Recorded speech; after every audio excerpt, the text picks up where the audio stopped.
بسم اللہ الرحمن الرحیم۔ مہنگائی کی موجودہ لہر و تنگ دستی سے حفاظت کی مسنون دعا ہے یہ۔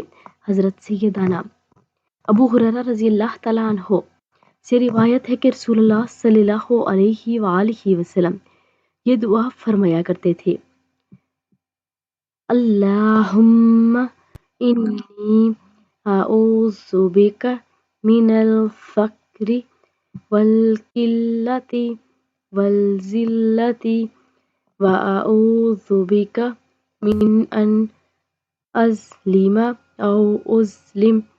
کہ اللہ عز و جل میں ہر طرح کے فقر و فاقہ، محتاجی سے، مال و اسباب کی قلت سے اور ذلت سے تیری پناہ مانگتا ہوں، اور اس بات سے بھی تیری پناہ چاہتا ہوں کہ میں کسی پر ظلم کروں یا مجھ پر کوئی ظلم کیا جائے۔